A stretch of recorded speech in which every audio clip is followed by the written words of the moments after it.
Feminism in Pakistan. My name is Nawaz Babar and my team partners are Mehreen, Nadeem and Attiba Khan. So, what is feminism? Well, feminism in Pakistan refers to a collection of movements aimed at defining, establishing and defending women's rights in Pakistan.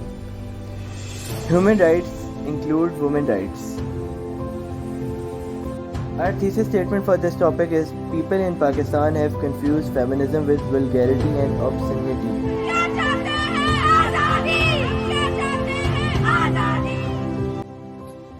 Now I will be telling you about Aurat March. Pakistan is one of those countries where 70% of women and girls experience sexual and physical violence by their intimate partners, and 93% of women experience some form of sexual violence in public places in their lifetime. There are many women in Pakistan who are being sexually assaulted and raped and are victims of acid attacks, forced pregnancy, and are being sexually abused, forced to child marriage, and there are many more issues that women face here in Pakistan.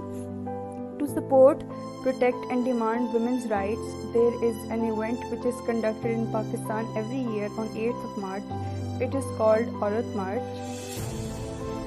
Women's Collective started the first Aurat Marches on International Women's Day, coinciding with the Pakistani #MeToo movement. First march took place in Karachi on 8th March 2018. चोरी छुपे आता, बच्ची को बुलाता, उससे तू डराता, गला भी दबाता, नन्ही सी जान को यूं मसलता जाता, किसी को भी देखे नाड़ा तेरा खुल जाता, समझ नहीं आता तुझे क्या हो जाता, फिर कहता जाता इज्जत है तो इज्जत मेरी, कैसी इज्जत, किसकी इज्जत, कौन सी इज्जत, कितनी इज्जत, यही इज्जत है तो फिर इज्जत की तेरी ऐसी।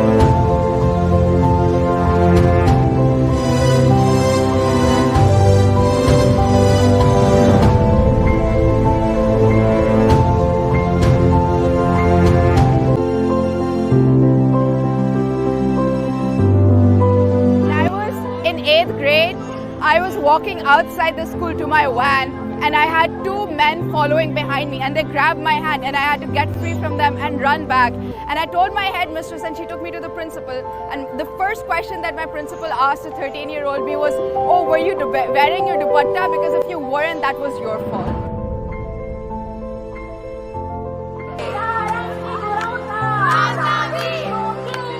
माशरे को बदलने की ज़रूरत है, हमें घरों में बंद करने की ज़रूरत नहीं है। क्यों मैं सड़कों पर नहीं निकल सकती, क्यों मैं ऑफिसेज में नहीं जा सकती, क्यों मैं यूनिवर्सिटी नहीं जा सकती, क्यों हर वक्त जब मैं घर से बाहर निकलती हूँ तो मुझे डर लगा रहता है हरासमेंट का, रेप का, मोलेस्टेशन का। तो आई थिंक कि सबसे बड़ा मसला इस वक्त ये है कि औरतों को तहफ़्फ़ुज़ फराहम करने की ज़रूरत है।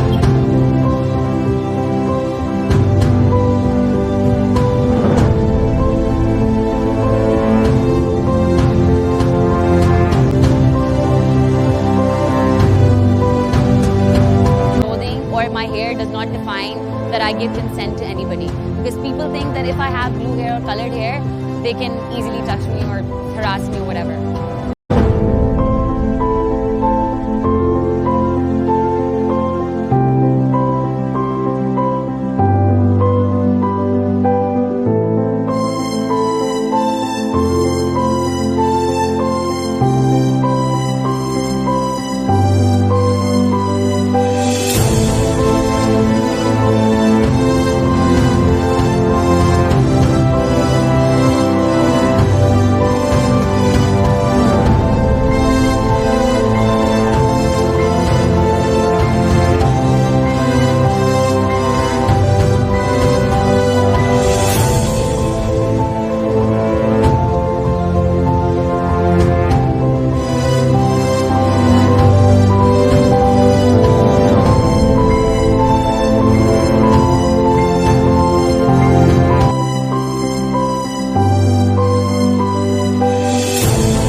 डिमांड ये है कि मेरी दो छोटी बहनें हैं जो आज इस मार्च पे आना चाहती थी, लेकिन वो नहीं आ सकी हैं क्योंकि मेरे पेरेंट्स कन्वेंशनल ख्यालात के हैं। वो जब भी घर से बाहर निकलती हैं वो अनकम्फर्टेबल फील करती हैं। मेरी बहनें खुद कहती हैं कि उनको नहीं निकलना। 4-4 महीने वो बेचारी घर पे बैठती हैं। हम लोग बाहर से आए हैं and they're use to being out, being social, अपने दोस्तों के साथ घूमना फिरना, अपने वक्त को सही से एंजॉय करना उनको आदत है। लेकिन यहाँ के मर्दों की नज़रों की वजह से, उनकी हरकतों की वजह से, उनको बार बार नेम्स बुलाने की वजह से, उनको बार बार बुरा फील कराने की वजह से उन्होंने खुद घर से निकलना छोड़ दिया है। और मैं चाहता हूँ मैं इस चीज़ को बदलूँ, मैं उनके लिए एक अच्छा पाकिस्तान बनाऊँ।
To say that our society is a purely misogynist society, and that is because of many factors, the first one being religion. The religion itself proves to be quite liberal for women and their rights in a dignified manner, but as the clergy propagates religion, who are more often than not men, they give the whole scenario a color of their own to control and subjugate women, which is why all these movements are quite not welcome in a society like ours, where the masses think it is okay to oppress women because the clergy tells them so. However, there are certain elements of the feminist movement that the leaders need to work on, like copying the Western standards of women empowerment while they don't quite apply to our part of the world.